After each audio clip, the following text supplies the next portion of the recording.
think the technical difficulties have been fixed. Lotus, appreciate you sticking around. I don't know if there's any power grid issues here. There could be. You never know, but I don't know what's happening. My camera was just going laggy and stuff, so I just turned down the res. I may not be the only one, but maybe there's some streaming issues going on with YouTube. But I was getting that error message that it's not receiving enough bitrate data, and viewers are going to get a choppy image, which was happening. I could see my camera going crazy. But now honestly, I wasn't 4K. I just turned down to 1080p, 60 FPS, smoother. Looks like I'm not really chopping around here, which is fine. You don't need to see the 4K shininess of my skin. You guys are good with the 1080p. I was just in the middle of my rant about the ROG Xbox Ally, and now I've lost where I was, what I was talking about. But I was talking about, I believe, the fact that the pricing, although it is high, basically what we have seen over the last couple of weeks with the luxury handheld, because like the Ally X is not targeting casual gamers. It's not targeting even just like core console gamers, to be completely honest. It's not targeting people who went out and bought a Series X or a PS5 on day one, because those were $500 consoles. When you're pushing $1,000, you're targeting a luxury market of people who want to spend top dollar day one to pick up one of these things, because you could wait a little bit, wait till the next iteration comes out. You can get this for far cheaper. Like I was just looking at the Lenovo Legion Go and the Z1 Extreme one, not the Go 2, because in my mind, if I'm picking up a handheld next, I don't think I want to spend $1,000+. I'll just go buy the Z1 Extreme version of the Lenovo Legion Go, and it's literally like $300-400 less than it when it did launch. I'm actually using a Z1 Extreme Lenovo Legion Go S right now, like not the big one, but the smaller versions of them. It has a Z1 Extreme in it, and I'm loving it. It runs and the performance is great. So the question here too is the Z2 Extreme a major boost and upgrade? And I have some stats that I found. ETA Prime did some comparisons, and it is an improvement. There is a percentage improvement, but I don't know if it is really worth like that huge jump in money from one gen to the other, at least as of right now.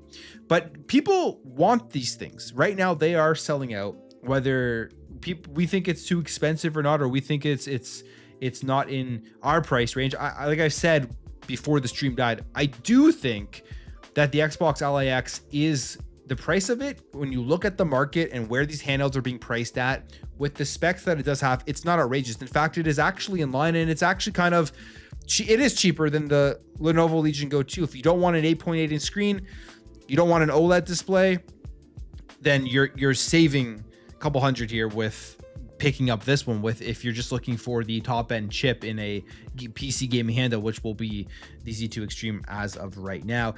And on top of that, the Ally X does have the MPU. It does have an AI MPU, so apparently that's going to help this thing run games even better. That just hasn't fully been utilized yet, and give it longevity and stuff. So that is also an advantage. But when we take a look at what is happening right now in terms of the pre-orders, because I talked about the pre-orders as well. Xbox, they just dropped this randomly, but when I sat back and I think about it right now, it makes sense why they didn't announce it at the actual TGS showcase and why they waited until 8 p.m. to announce pre-orders. And it's simply because the market for this will be in North America. It will be in Canada and the United States and Mexico and wherever else Xbox does sell, in places where it's not 5 a.m. in the morning is where the market will be for these handhelds. That's probably why they waited until 8 p.m. Eastern Standard Time, so that you had the West Coast awake, off work, ending work probably, just like I guess the 9-to-5ers, and then you had the East Coast at 8 p.m. who could easily just jump on and pre-order this thing. That's probably why they waited. And they're selling out. They're selling out despite the price tag. Now, I've seen a lot of people saying it's selling out everywhere. That is not true. It is available on Best Buy. I don't know if at this moment while I'm streaming, if it is still available. I know for myself, I checked around noon on Best Buy Canada, and it was still available. I did see a person on X who I follow to get all of my links and to get everything right away. They're very good with posting inventory. I think they said there was around 3,500 Allies, and then around 1,500 Ally X's available at Best Buy, and they were still available the next day. So you can see on Best Buy specifically, they aren't selling out as fast as people are saying, but it did sell out everywhere across the Xbox store, and we have no idea what the inventory was like there. They could have had way more inventory, keeping it to the Xbox store, and then shipping out smaller inventory to the other retailers because they would rather people just directly buy it from them. They make the most amount of money, I believe, if you're buying it directly from Xbox themselves. So they'll probably want to hold the most inventory for it. And those sold out everywhere across the world right away on the Xbox store itself. So people online complain about the prices. The online pundits are a vocal minority comparatively to what people actually care about and what people actually want to spend money on, because this thing is selling out. And it just means that we're probably going to get more handhelds in these ranges simply because these companies are seeing that, yes, there is availability that of people with money that want to spend $1,000 on them. Xbox tweets this out. The hype is real. ROG Xbox Ally X pre-orders are sold out on the Xbox store worldwide. And they released this, I believe, in 38 countries with the Xbox Wire post that they did put out for this. I believe it was 38 countries. So there were tons out there that were able to be purchased across the world. It wasn't just obviously in North America. People were purchasing it in Japan and everything.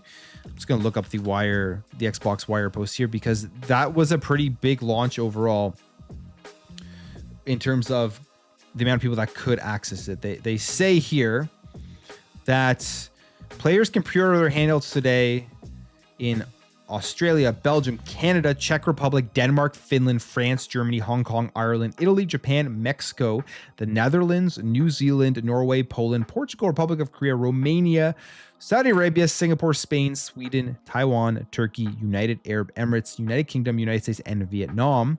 And then after that, there will be 8 newly announced markets on the 16th: Egypt, Greece, Hungary, Indonesia, Slovenia, South Africa, Thailand, and Ukraine. So they put those pre-orders out in many places, and it's sold out instantly. So yes, if you're asking today, you wake up and you say, what is going on with the prices of these things? Do people even want to spend the money on them, despite of what a lot of people have said and very outspoken about the pricing? The answer is yes, they do want to spend the money because we're seeing them sold out. You can argue, yeah, maybe there wasn't a ton of inventory, all of this stuff, but they're targeting a specific niche market. I saw a lot of tweets out there, people saying dead on arrival, too expensive. That's the reason why there's a $5.99 version and a $9.99 version, because the $5.99 version is going to be the more broad product out there for people who don't want to spend $1,000, and that should have a bigger reach and have more sales overall. The $9.99 version, just like the Lenovo Legion Go 2, the reason why they have a Lenovo Legion Go S is because it's a very niche premium product for the people who want to buy the cutting edge day one and have the top end gaming handhelds in their hands. Money isn't something that they probably have too many issues with to go out and spend $1,000 day one on a handheld. And that's who they're targeting. They know this thing isn't going to be something that just sells like to everyone and have a broad reach in the market. But I think overall, for me personally, when it comes to the Ally X, although like I'm excited about the user interface, it was just the thing I'm the most excited for. I personally I don't think I can bite the bullet on that one at $1,000. I would rather, what I'm looking for now is probably going to go back and get a Z1 Extreme Lenovo Legion Go for like $500 or something, or whatever price that thing does end up dropping to. And you'll still get a great experience. You'll still be able to play your AAA games. The actual difference between the Z1 Extreme, and you can also, I'm going to be hopefully installing the Xbox full screen experience. That is the main thing. As soon as the Xbox full screen experience does release for just open for handhelds to download it and sideload, kind of like what you can do with SteamOS, that just opens up a whole world of possibilities for these things. You take a look here at the differences between the Z2 and the Z1 Extreme. There's some testing here. ETA Prime did a great video doing some testing back in July, and we actually have the numbers here, and you can tell the difference is there is a difference. You're going to get better performance with the Z2, but it's not like it's out of this world. And is it worth an extra $500? I think the major thing here that a lot of people are mentioning is just getting better performance at the lower watts, which increases your battery life. That's another major thing with handhelds that is an issue, is the battery life. So if you can get that better performance at the lower wattage, then yeah, that's nice, because you're gonna have a longer time to play this thing without having to plug it into a wall. But we take a look here, like at 1080p, you see like 5 frames and 4 frames at these various watts. Z1 Extreme 32 frames with the Z2 Extreme 39 frames at 17 watts on Cyberpunk 2077. Then at 25 watts, it goes 42 frames versus 46 frames.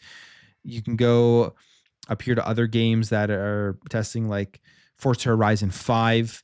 This is pretty big difference here. You get at 17 watts on the Z1, you get 62 frames versus 75 on the Z2, and then you get 76 frames at 25 watts versus 80 watts on the Z2. What I am noticing right off of the bat is that is the big advantage of this chip. It is the better frame rates at 17 watts versus you plug it into a wall, you're getting the full 25 watts, no real difference. Like 5 frames, you're not going to notice anything. So depending on how you play, that's also another indicator. For me, I know when I'm using the handhelds, if I give a little story on my handheld life, my PC handheld life, I would say 90% of the time I'm playing it with it plugged into a wall. Maybe 90% is a little bit of exaggeration. Maybe like 80% of the time plugged into a wall, because I'm playing more than like an hour and a half. If I'm like sitting in bed, for example. I've had the Asus ROG Ally, which I sold. I liked it. I found the screen was a bit small. I don't like the 7-inch screen. That's another drawback here for me with the ROG Xbox Ally. And then the battery life wasn't very good. I have had the Steam Deck. I enjoyed that one, but I ended up selling it to get the ROG Xbox, or get the ROG Ally. And now I have none. Right now I'm actually just testing it, the Lenovo Legion Go S, but I'm gonna have to send that back to Lenovo because they sent me that to be able to make a review and do a video, which will be coming out in the future. And that one is Z1 Extreme, and that one so far has been very impressive. 8-inch screen, games run very well. So that's why when I think about it right now, $1,000, if I can get like a Z1 for $500 or something, like a Lenovo Legion Go, the first version of it with an 8.8-inch screen, I'm all for that. Lotus Esprit here with the 20 Plume Gaming gift memberships. I appreciate that, man. That is awesome. That is awesome. I really do appreciate that. Every time showing up in the chat and making it rain with these memberships. Thank you very, very much. Yeah. So the people want this thing. Now, the other thing that is pretty interesting, the difference between these two. Like if you want to get, I think another big factor of these handhelds that a lot of people don't focus on as much, but I think it will be very nice, is going to be the ergonomics of it. So if you really want that controller feeling in your hands, is it worth getting the lower end model? Because there really is no major difference between these two, aside from obviously the price. Like that's a big difference in price. But the battery, is this correct here? Is there a bigger battery in the lower one? But there's a difference. There's 80 watt hour battery versus 60 watt hour battery. And then you have the AMD Ryzen AI Z2A. Yeah, they have these reversed. They have everything here reversed. So they have the AMD Ryzen. Someone just sent a message inside our game. They have these reversed.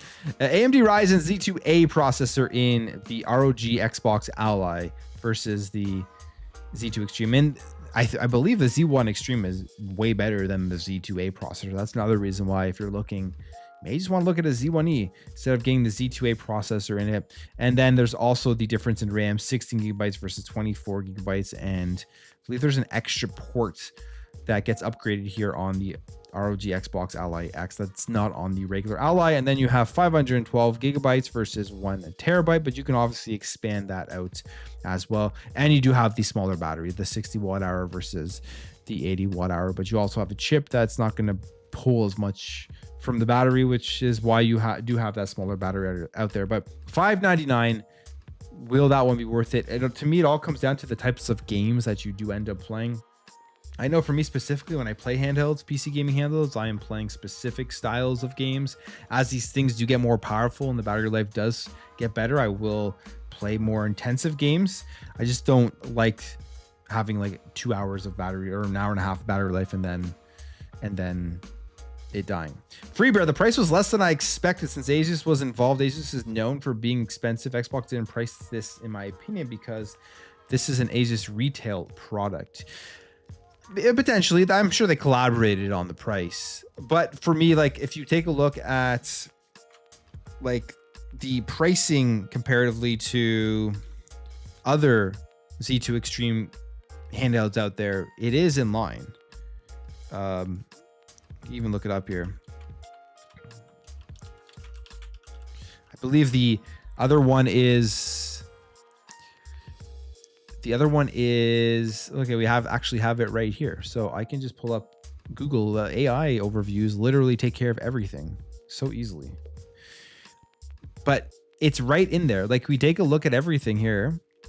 First of all, you have the ROG Ally X, which is just the regular Ally X. Or they're saying, I guess they're saying this is the Xbox one. But okay, so you have the Lenovo Legion Go 2 starting at $1099.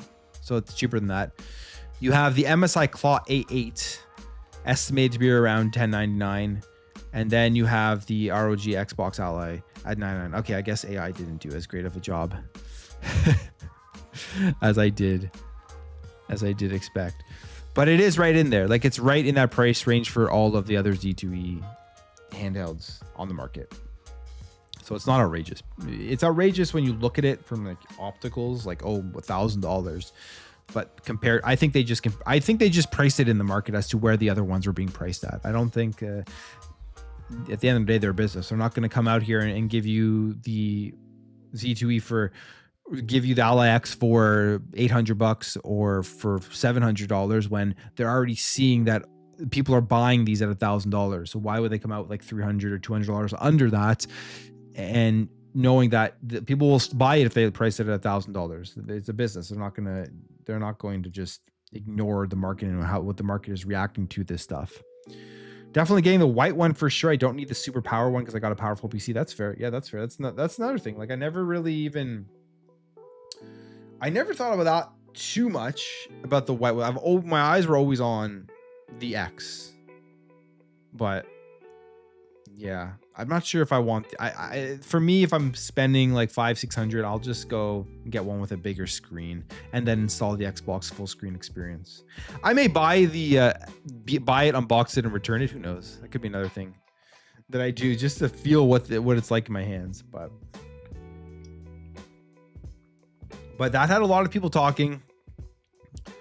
It is the future. We're gonna get more handhelds. I don't think this is the end of the Xbox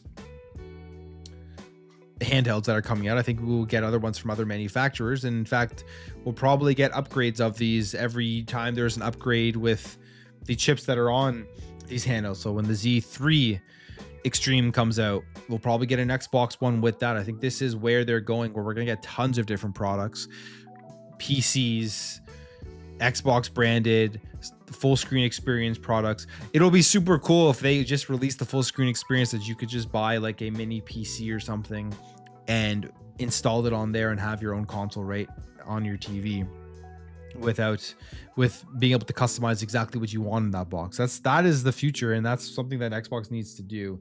Apparently it's coming in early 2026 when the Lenovo Legion Go 2 does get it. I would assume at that point they're going to start making it available to more people. Now, people are actually already scalping this thing, why? You think they would have learned their lesson from the Nintendo Switch 2. We actually have Spawn Wave here with this screenshot here saying this is really a thing, huh? They're trying to sell these products for like $2,500, $2,399, $2,500. I don't think anyone's gonna buy these. A lot of people just are losing. If you're a scalper and you went out there and bought a bunch of these, you're probably losing your money on them. Who's gonna buy this for $2,500? That would be insane. In fact, I wonder if it's even still available on Best Buy Canada, because I'm in Canada, but even in the United States, someone wants to check out bestbuy.com. I feel like it could still be there. It's like, it's right here on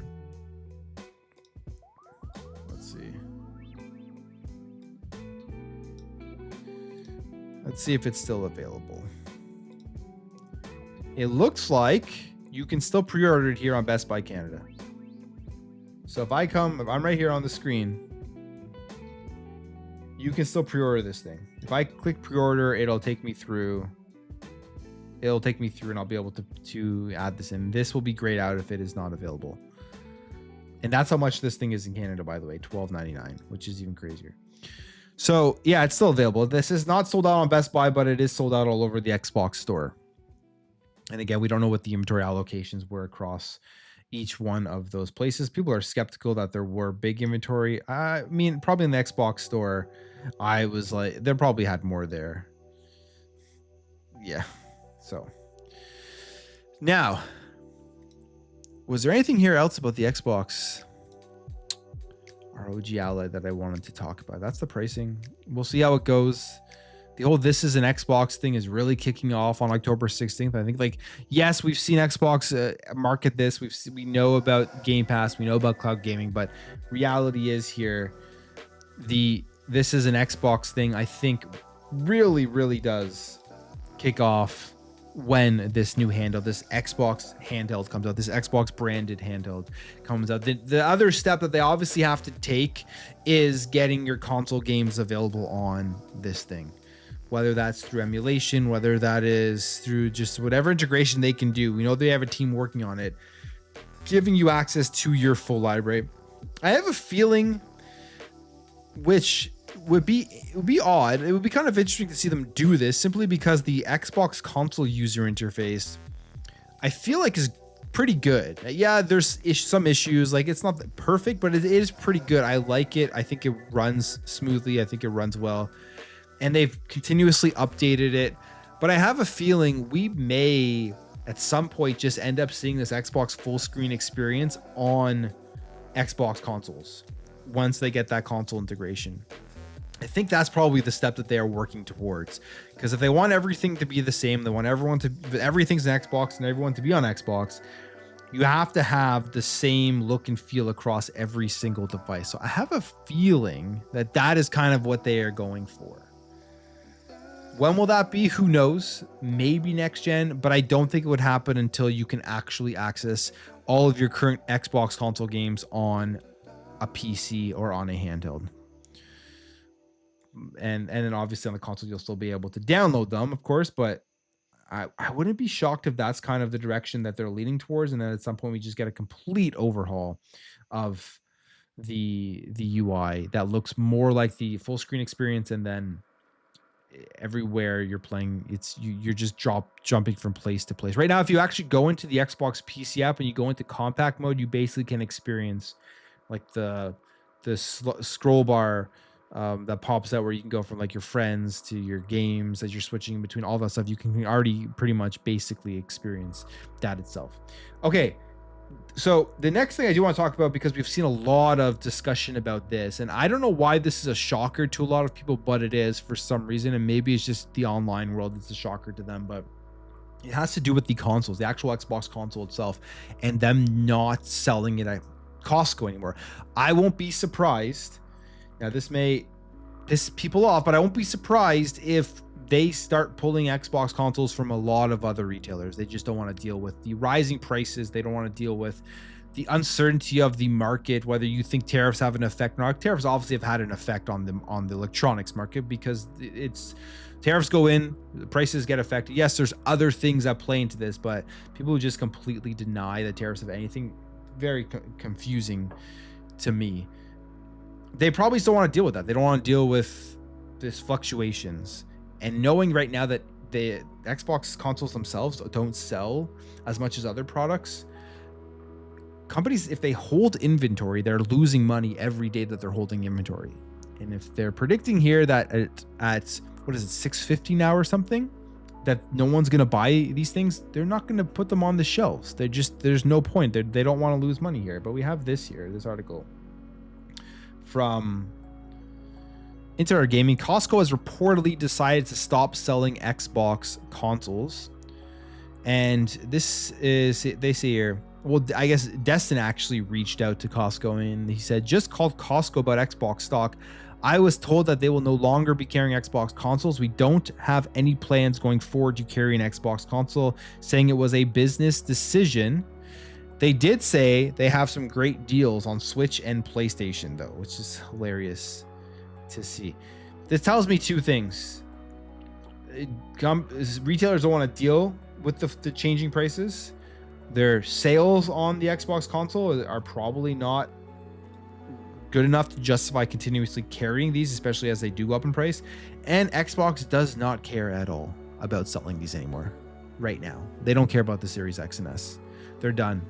That's basically what that tells me. They're continuously raising the prices, knowing that, yes, sales aren't through the roof. This will reduce sales even more so than anything else that they've done. You can argue exclusives, all that stuff that may have had a smaller effect. I would say small effects. I don't think exclusives are the thing that push people to buy consoles. I don't think that is the number one. I don't even think that's the number two. Maybe not even the number three reason why people do buy consoles, like the majority of people, not the people who I'm excluding the people who always come and say, well, I bought a console for exclusives. Yes, there are people who buy consoles for exclusive. I understand that, but the majority of people do not. So I think, but this, where they're raising the prices to a point where no one will want to buy that at these prices. You just, any sort of knowledge about what it's offering, price, value to price stuff, it's just at $658. It's pretty crazy. Which is why I'm happy I have mine. I have an X, I have an S, and I will be keeping those forever, because who knows where the future is when it comes to the prices of consoles. I think next gen will be very expensive, and the PS5 Pro also did show that with the price where they released that at, which we're seeing a lot of people say that the PS5 Pro is just not doing what they expected. I mean, that's the reality, and it's not just me saying that. I've seen a lot of people who have the PS5 Pro disappointed in it, and that's very expensive as well. So you always have to ask, is right now the gaming market, in terms of specifically the hardware, is it worth, like the console space right now, what is it worth right now spending that type of money? And then what will next gen launch at? I think next gen, because the prices are going to be high, these consoles will be very powerful. Like, I don't think they're going to skimp out on that, knowing that they have to sell them at high prices anyways and reach a more of a luxury market. Web Dave, what's up, man? Welcome. So I'm not shocked by this news. And if we hear other retailers in the future doing the same thing, I wouldn't be shocked either. 5 years in, things are winding down. They're releasing new hardware and handhelds. They're going to be releasing new hardware in probably a year or two, whether that's OEM or their own first party stuff. They're just, all of their resources are being, I think, put into that as of right now. But people were losing their minds. Like, this was breaking news, shocking news of some sort, which I don't fully understand. So that is the console stuff. That is the Xbox ROG Xbox Ally. And when it comes to what I was just talking about, exclusives not being the main reason why people buy consoles, we can even take a look at this generation on the PlayStation side of things. There's a new report out now talking about the PlayStation 5 and this generation. And they have said here that it is the most successful PlayStation generation ever, making 136 billion in sales so far. Now, first things right off of the bat, my thoughts are, one, what is the big difference this generation? That is putting games onto PC, so they're making money from PlayStation through that. And two, everything's more expensive, so every sale they're making more money. Those are two reasons that are probably major contributing factors to them being the most successful PlayStation generation ever in terms of dollars. The other thing is, if you still need a proof that it's not exclusives that sell these things, it's right here. PlayStation, who is all about exclusives, they put their games on PC now, so they don't have console exclusives anymore. Specifically, there's tons of games everywhere. They have games on Xbox now, and they're still selling like crazy. And this is, like, to me, PlayStation is really more of a cultural thing for a lot of people. They just buy it, they play their third-party games, they play Call of Duty, they play their Fortnites, and that is the main thing that people do play. We can see the sales charts as well, and that's why these things sell so much. It is not about the exclusive, something we've known about for a while, and the companies have also recognized that too, so it's not really news. But this is according to Hideaki Nishino. His presentation of Sony's Games and Network Services division, which includes Sony Interactive Entertainment. They've generated 136 billion in sales during the PS5 generation so far. They say this surpasses sales made during the reign of all previous Sony consoles, making the PS5 the most successful generation to date. So Games and Network Services, that includes game sales, that includes PS Plus subscription, I believe. Like all of those things are included in this number. Again, games on PC are a major part of that. They say in comparison, Games and Network Services made 107 billion from 2013 to 2019, aka the PS4 generation.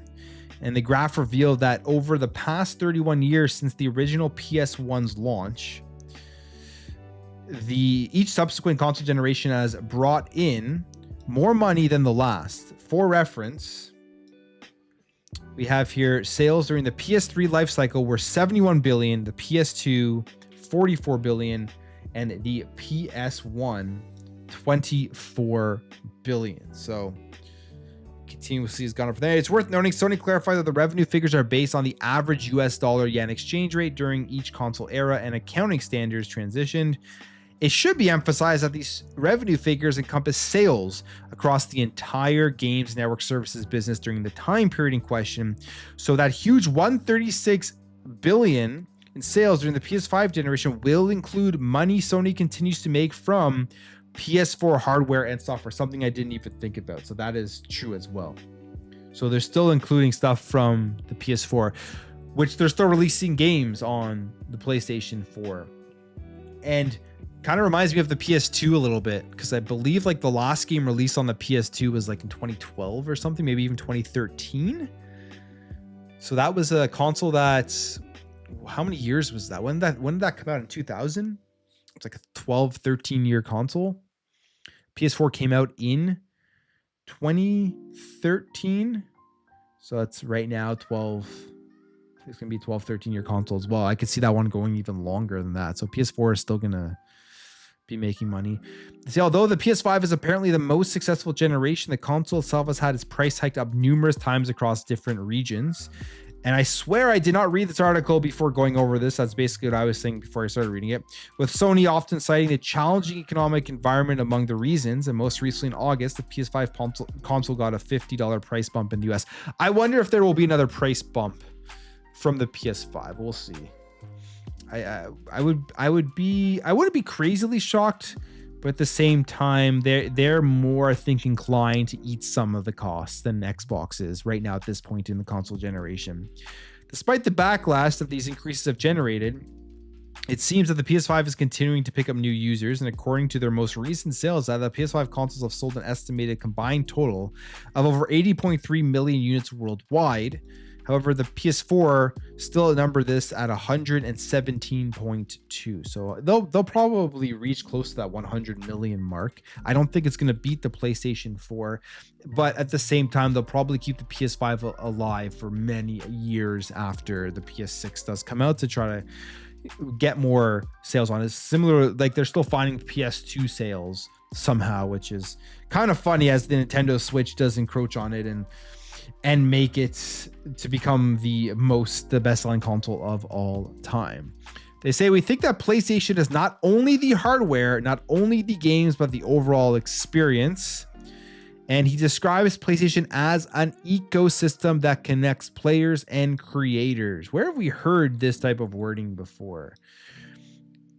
I don't know. You guys tell me, where have you heard this type of wording, this type of explanation of what the brand is, the ecosystem and everything together? It's like they're basically just saying everything Xbox is saying in slightly differently. His keynote speech also covered in detail the PlayStation Store had continued to evolve since its initial launch alongside the PS3 back in 2006.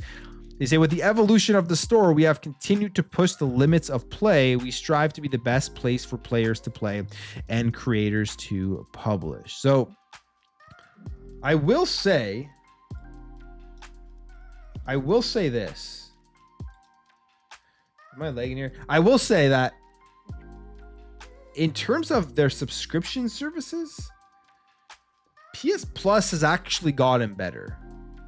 And I've said this in my videos over the last few months. Like, if you look at the releases for PS Plus every single month, they are pushing out 1 or 2 decent games, like better than they have in the past. So they're obviously investing more in that, trying to get more bigger games. I mean, they're getting Alan Wake 2 in there, and whether you think that's a big one or not, it's a big game for a lot of people. Still haven't played Alan Wake 2. The game didn't sell like insane. It sold good, but it didn't sell insane. So that's a big win for PlayStation Plus users if they haven't played that game yet. That reminds me of like more of like a Game Pass release, where they're going out there and getting some bigger third-party games, whether they're a year old or a few months old. PS Plus is doing better, and it's nowhere near going on. I have like more than good enough internet to be streaming at 4K. So this is probably an issue with maybe my internet is just having an issue, or it could be like I said, an issue with YouTube right now. I'm not sure what's going on.